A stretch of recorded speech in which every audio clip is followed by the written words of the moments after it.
여호수아 7장 1절 같이 읽겠습니다. 이스라엘 자손이 온전히 바친 물건으로 말미암아 범죄하였으니 이는 유다 지파 세라의 증손 삽디의 손자 갈미의 아들 아간이 온전히 바친 물건을 가졌음이라. 여호와께서 이스라엘 자손들에게 진노하시니라.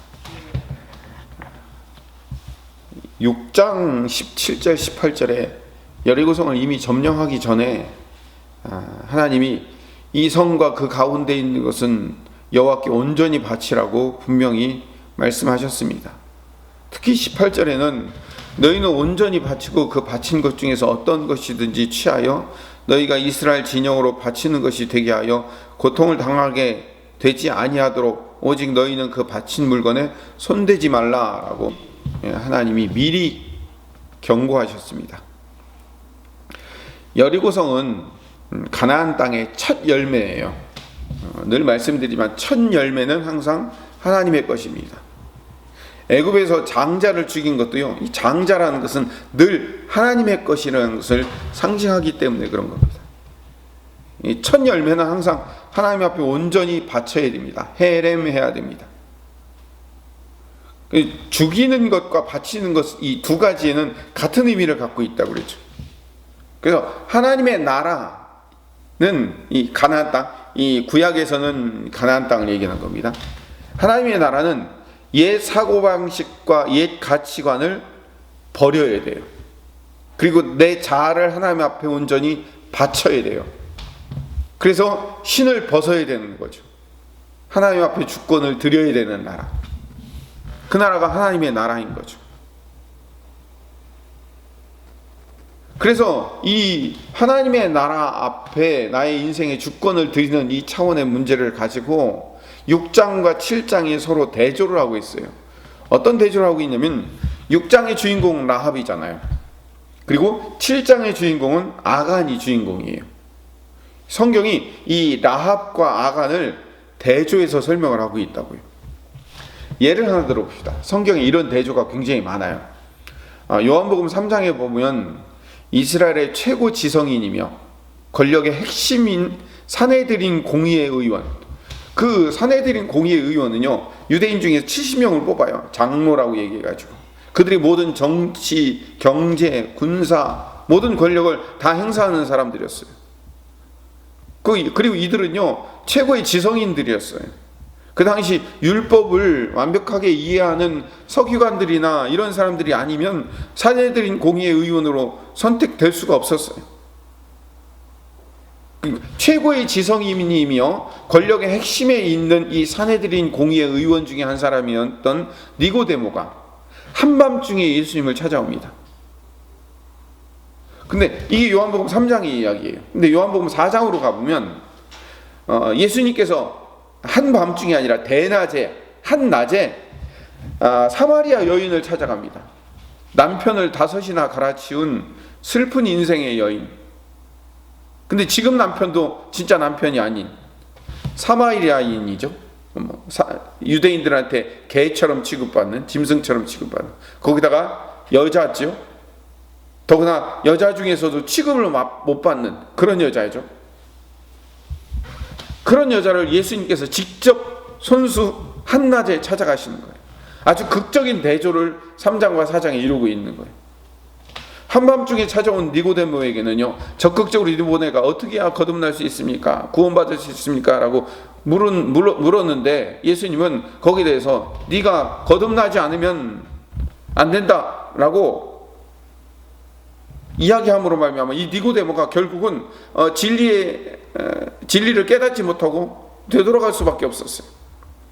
근데 한낮에 이 사마리아 여인을 찾아가고 그 예수님을 거부하는데도 불구하고 그 여인을 붙들고 설득해서 결국 그 여인에게 영생의 선물을 주고 오셔요. 완전히 대조가 되잖아요. 니고데모는 적극적으로 찾아와가지고 한밤중에 구원을 어떻게 이루어야 되는 겁니까? 영생을 어떻게 이루어야 됩니까? 라고 그렇게 질문을 하는데도 불구하고 거부하시고. 성경은요 이 대조를 통해서 예수님이 어떤 분이신지를, 그리고 우리의 구원이 어떤 의미를 갖고 있는지를 명확하게 보여주고 있는 거예요. 구원은 인간의 어떤 방법과 인간의 어떤 가치관과 생각으로 도저히 이루어질 수 없다라는 것을 보여주고 있는 거예요. 하나님의 절대적인 은혜로만 가능하다라는 것을 보여주는 게 요한복음 3장과 4장의 대조예요. 마찬가지로 오늘 본문 여호수아 6장과 7장의 대조, 이 라합과 아간이 극명하게 대조를 이루고 있어요. 라합은요, 여리고성 출신이에요. 극에 달할 정도로 죄악과 우상 숭배에 빠져있던 그런 가나안의 한 도시, 그 도시에서 기생으로 살아갈 수밖에 없는 운명의 여인이었어요.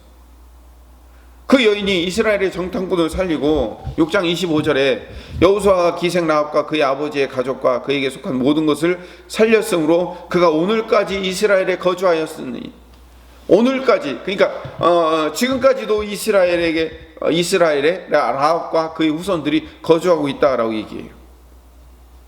얼마나 큰 열매를 맺게 되냐면 마태복음 1장 5절에 보면 살몬은 라합에게서 보아스를 낳고, 보아스는 룻에게서 오벳을 낳고, 오벳은 이새를 낳고, 이새가 다윗의 아버지였어요. 이 살몬이라는 사람은 여리고성의 정탐꾼으로 들어갔던 사람이었거든요.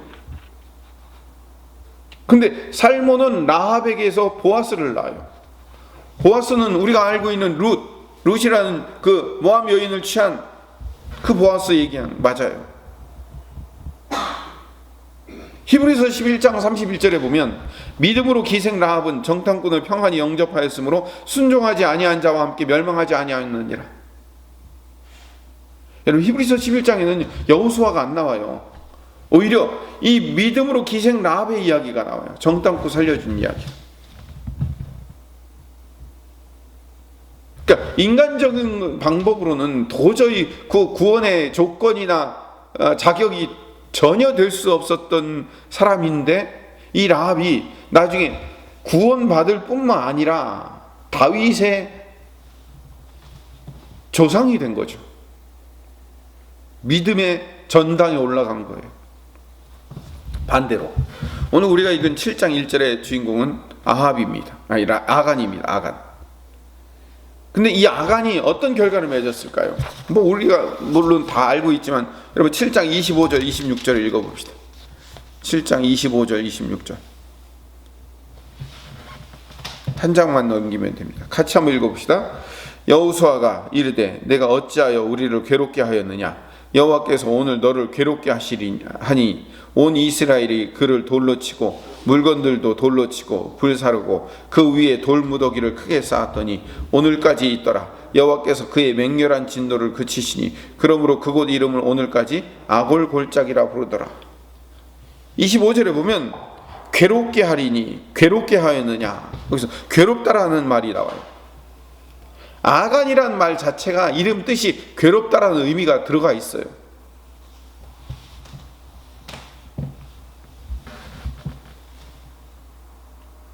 그러니까 오늘까지 그 아간이라는 이름은요, 좋지 않은 이름으로 불리게 돼요. 그러니까 라합과 아간이 이렇게 비교를 되고 있는 거예요, 서로. 라합은 구원의 소망이 주님으로부터 나온다는 것을 보여주는 예표와 상징으로 등장해요. 아간은요, 저주와 멸망의 메시지예요. 그래서 아간이라는 이름에서 뭐가 나오냐면 아골골짜기가 나오는 거예요. 그래서 26절 마지막에 7장 그곳 이름을 오늘까지 아골골짜기라 부르더라. 아골골짜기, 아골이란 말은 아간이란 말과 같은 어원을 갖고 있어요. 괴로움이란 뜻이에요. 예수님께서 아골골짜기 빈들에도 복음 들고 가오리다라고 했을 때 그 아골골짜기가 이 아골골짜기를 얘기하는 거예요. 자, 오늘 말씀을 정리해 봅시다. 라합은요, 이방 땅의 우상 문화에서 태어나 저주와 서름과 죄악 속에서 살아온 기생의 삶이었어요. 스스로 자기의 인생을 꾸릴 수 없어서 몸을 팔아서 가족의 생계를 책임지고 살아가야 될 그런 운명이었다고요. 그런 기생이 하나님의 백성들이 온다는 소식을 듣고 거기에 반응해서 그들과 함께 구원받고 그 유대인들의 족보에 올라가서 다윗의 조상이 되고 고조할머니가 되고 예수님의 족보의 반열에 오르고 히브리서 11장의 믿음의 조상에 오르는 거예요. 아간은요, 오늘 본문 말씀대로 7장 1절에 유다 지파 세라의 증손 삽디의 손자 갈미의 아들 아간이었어요. 유다 지파에서 유다라는 말은요, 찬송하리로다 라는 뜻이에요. 하나님을 기뻐하는 가장 최고의 방법이 뭐예요? 찬송이잖아요. 유다는 그만큼 복된 그리고 영광스러운 지파였어요. 여러분, 그 12지파 중에서 마지막에 유일하게 어디가 살아남아요? 유다 지파가 살아남잖아요. 그래서 유대인이라고 얘기하잖아요. 물론 베냐민 지파도 조금 남지만요. 실제 장자였던 르우벤 지파는요, 장자가 되지 못하고요, 네 번째 아들이었던 유다가 장자 지파가 돼요. 그리고 세라의 증손이라고 불러요. 이 세라라는 말은 씨를 뿌리다 라는 말이에요. 푸르고 싱싱한 시작, 이런 의미가 담겨져 있어요. 먼 훗날 메시아라는 열매와 결실을 바라보면서 씨를 뿌리는 기원이 되는 가문이다, 이런 뜻이에요. 또 세라라는 말 안에는 여명이라는 뜻도 있어요. 빛이 떠오르다. 그러니까 씨를 뿌리다, 빛이 떠오르다, 이 다 뭐예요? 뭔가 이게 좋은 것이 출발된다, 이런 의미가 갖고 있는 아주 그 유대인들 중에서도 이 가문이 훌륭한 가문이었어요. 그러니까 세라의 증손이고 삽디의 손자. 이 삽디라는 말은요, 선물이라는 뜻을 갖고 있어요. 기쁨의 선물이라는 뜻이에요. 또 아가는 갈미의 아들이에요. 갈미라는 말은 열매예요. 히브리어로 포도 열매라는 뜻인데, 이 포도 열매가 주렁주렁 맺힌다는 거예요. 여러분, 이 아간의 조상들의 이름을 한번 살펴볼까요? 선조들의 이름을 합쳐봅시다. 유다 지파 세라의 증손 삽디의 손자 갈미의 아들이란 말은 무슨 말이냐면, 그 조상이 씨를 뿌리고 기쁨의 선물이 있고 풍성한 열매를 맺는 찬송의 집안인 거예요. 얼마나 귀한 집안이에요. 유다 지파 중에서도 핵심 집안. 남은 것은 이 열매를 거두어서 누리는 일만 남은 거예요. 아간은 그 열매를 거두어 누리기만 하면 되는 거예요. 근데 아간의 이름이 놀랍게도 아까 뭐라고 말씀드렸죠? 괴롭히다, 골치 아프다, 이런 뜻이라고 그랬죠. 이스라엘을 괴롭히는 자가 된 거예요. 아간은 라합하고는 비교할 수 없을 정도로 하나님 백성 중에 가장 좋은 가문 출신이었고, 라합은 하나님의 백성으로는 들어올 수조차 없는 이방인이며 기생인 천민 출신인데, 라합은 하나님의 긍휼하심을 입은 자가 되어 다윗의 조상이 되었고, 그 가문이 훌륭했던 아간은 결국 이스라엘 백성 전체를 괴롭히는 자로 전락하게 되더라는 거죠. 여러분, 이 라합과 아간의 비교를 통해서 우리가 뭘 알 수 있을까요? 구원은 인간의 조건과 방법으로 이루어지는 게 아닙니다. 우리에게는요, 늘 하나님의 용서와 긍휼이 필요한 거예요. 내가 원래 라합 같은 존재였는데, 죄의 결과로 진노로 죽을 수밖에 없는 존재였는데, 내 인생을 내 마음대로 해결할 수 없는 문제투성이에 해답 없는 인생이었는데, 하나님이 나에게 은혜를 주셔서, 나에게 긍휼하심을 주어서 하나님의 자녀가 되고 예수님과 같은 하나님의 자녀가 된 거예요.